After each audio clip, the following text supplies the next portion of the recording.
Escuchas Buenos Días España. Aquí no nos callamos. Y nosotros nos vamos a ir hasta Bilbao. Y está Daniel Álvarez, que es el vicepresidente de ANARMA, que es la Asociación Nacional del Arma en España. ¿No es así, Daniel? Sí, muy buenos días, Santiago. Así es. Bueno, seguramente que a nuestros oyentes les suena tu voz porque participas también asiduamente en alguna tertulia. Pero bueno, en fin. Sí.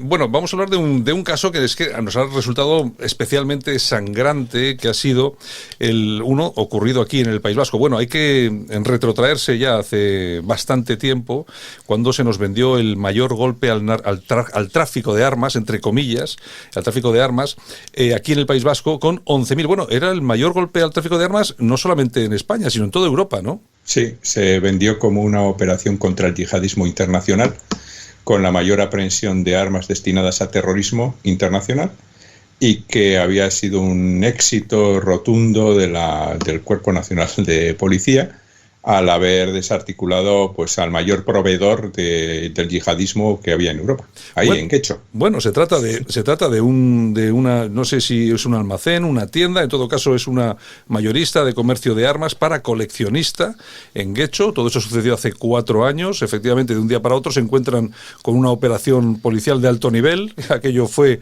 espectacular. Es cierto que incluso los propietarios de la empresa han pasado por la cárcel, incluso, ¿no? Sí, así es. En el 2017, en el mes de marzo, antes, creo que fue en enero, se produce la intervención policial en una tienda de militaria muy conocida dentro del mundillo de las armas, el cual pues vendía armas inutilizadas, de acuerdo al reglamento anterior al 2011.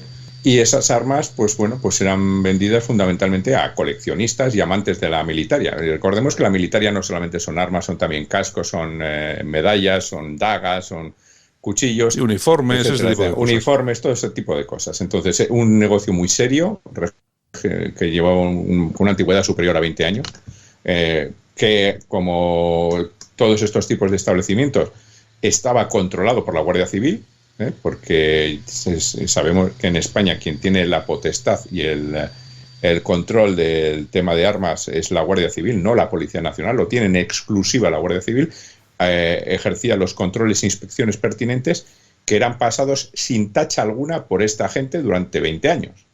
Y de la noche a la mañana aparecen unos furgones de la Policía Nacional que viene desde Madrid, no cuentan en absoluto con la Guardia Civil, que hubiese sido lo lógico.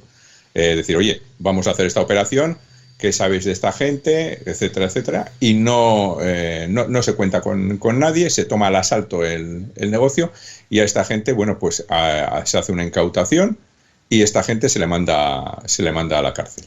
Y están en preventivos durante 3-4 meses. Yo creo que muchos de nuestros oyentes se acordarán, porque se vendió aquello como una operación contra el tráfico de armas y además como proveedores del yihadismo internacional. Un asunto gravísimo, Daniel. Muy, muy, muy, muy grave. Lo que pasa es que nosotros, desde la asociación, desde el primer momento que conocemos a estas personas, conocemos el negocio, lógicamente nosotros conocemos a casi todo el mundo en España que se dedica al tema de negocios de armería y demás. Sabíamos que se trataban de 2 personas intachables, con una trayectoria profesional sin mácula de ningún tipo, y que eran unas personas encantadoras, decentes, y que no tenían nada que ver con este tema. Se vende como que estos rifles se utilizaban en Europa para atentados yihadistas. En ningún atentado yihadista ha aparecido un CEDME, jamás. Han aparecido AK-47, que vienen fundamentalmente de la antigua Yugoslavia, de Bosnia y de por ahí, del norte de África, o de la antigua Rusia. Esas son las rutas de aprovisionamiento de armas ilegales, que con las cuales actúa el yihadismo. Pero claro, los CEDME es que en la vida han aparecido en un atentado ni han tenido nada que ver. Pero nos encontramos con esta historia. Bueno, vamos a ver, aquí es que fíjate cómo son las cosas, que ahí asalta el negocio la Policía Nacional, y se hacen con 11.000 piezas, que son 11.000 CEDMES, creo que están todos inutilizados, que son piezas que me imagino que se habrán comprado incluso al propio ejército, ahora nos lo dirás tú, están inutilizados para luego venderlos a los coleccionistas, usados de segunda mano, y que no se pueden utilizar de ninguna forma.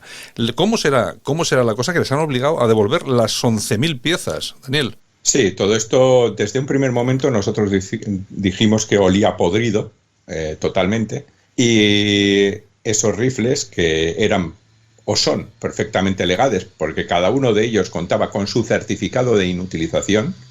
Eran piezas que se habían comprado como excedentes del ejército, creo recordar, a General Dynamics, la antigua Santa Bárbara, y que habían pasado a ser inutilizados por el Banco Oficial de Pruebas de Eibar, o sea, unas armas que habían sido utilizadas pasando todos los controles legales que tenían que pasar, y que se vendían, o se estuvieron vendiendo hasta a coleccionistas que tuviesen la habilitación para poder coleccionarlas. ¿Qué ocurre? Bueno, pues que de la noche a la mañana se llevan esos casi 12.000 CEDMES y se convierten, por arte de magia, en una especie de armas ilegales. Cuando la Guardia Civil tenía controladas esas armas con sus inspecciones sin ningún problema, sabía que eran armas totalmente legales con sus certificados, establecía los controles necesarios, y aparece la Policía Nacional, se los lleva y acusa a estos señores de tráfico de armas, de pertenencia a asociación de malhechores, de una serie de delitos, pues bueno, pues más propios de una película de terror que de otra cosa. Dani, todo esto se produce, me refiero a las fechas, se produce en unas fechas muy determinadas en las que también a nivel europeo se iba a votar algún tema relacionado con las armas, ¿no? Sí, aquí hay dos aspectos muy llamativos. Por una parte, en la operación aparece un individuo vestido con un chaleco de Europol, y luego por otra parte está la coincidencia de fechas.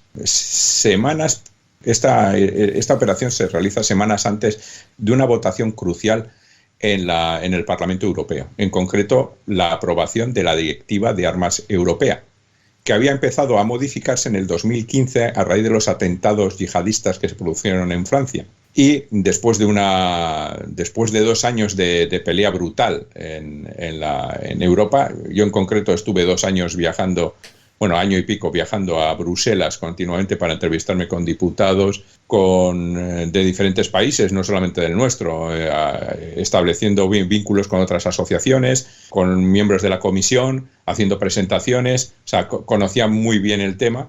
De repente, antes de la votación, que realmente estaba reñida porque había gente muy reticente a aprobar lo que la comisión pretendía, aparece de la noche a la mañana esta operación, y Europol en su página web le da un bombo y platillo increíble, salen las noticias de toda Europa, incluso la comisión saca pecho hablando y diciendo que gracias, que por eso es necesaria la directiva, que hay que aprobarla, etcétera, etcétera, etcétera. Es decir, es un elemento que le viene de perillas en ese momento a la Comisión Europea para poder ejercer presión sobre los eurodiputados para que voten en el sentido que ellos quieren.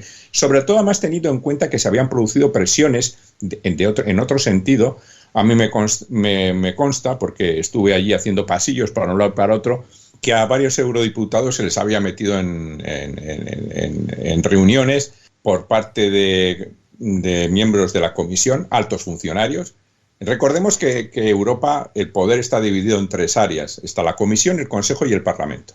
Entonces, la Comisión, que son funcionarios no electos, o sea, no los ha elegido ningún ciudadano, se encargaron de ejercer presión sobre los parlamentarios para forzarles a que votasen en el sentido más restrictivo posible de la Directiva de Armas Europea. Y de repente, pues semanas antes de la votación, se da este golpe de efecto que ayuda a la Comisión a empujar lo que ellos querían. Por eso yo no creo en las coincidencias en absoluto, no he creído en la vida, y de repente todos los miembros de las asociaciones pro armas europeas llegamos a la misma conclusión. Sí, hombre, la cosa no suena excesivamente bien. En todo caso, y para acabar, al final, ¿cómo ha quedado la cosa? ¿Han tenido que devolver a este mayorista todas las armas incautadas? Prácticamente todas. El tema es que había 11.900 CEDME inutilizados con su certificado de inutilización, que se les devuelve, y luego quedan 9 armas consideradas antiguas porque son anteriores a 1890, que están todavía en peritación. Pero bueno, Se trata de una especie de trabucos, para que nuestros oyentes nos entiendan. Los trabucos de Curro Jiménez, claro. Similares. Bueno, están todavía en peritación, de una peritación casi imposible porque no existe munición para esas armas de ningún tipo, y son armas sumamente antiguas que, bueno, pues que cualquiera que las tenga a la mano pues se da cuenta de que son reliquias, ¿no? Que bueno, pero que en breve se les darán devueltas también. O sea, en fin, Dani, que vaya papelón, ¿eh? Vaya papelón. Sí, sobre todo porque nadie se hace... Yo que he seguido el caso muy de cerca y he estado en contacto con ellos, nadie es consciente de la ruina económica que ha supuesto esto para estas personas. Han perdido sus clientes, que han salido huyendo porque, pues a ti te tachan poco menos que de la mano derecha de Bin Laden, pues tú verás lo que te pasa. En el barrio no te miran, no te venden ni siquiera el pan, y tus hijos en el colegio pues son objeto de mofa, de presión, de bullying y de todo. Toda una serie un calvario que es muy difícil de explicar y que la gente se haga idea. Y ha sido absolutamente un abuso, un atropello, algo que no tiene nombre. Bueno, y nosotros que aprovechamos y también lo denunciamos aquí porque merece la pena, por lo menos desde nuestra pequeña aportación, hacer justicia a todo esto, porque sí que lo han tenido que pasar muy mal. Bueno, Daniel Álvarez, que es el vicepresidente de ANARMA, un abrazo muy fuerte. Un abrazo a todos nuestros oyentes.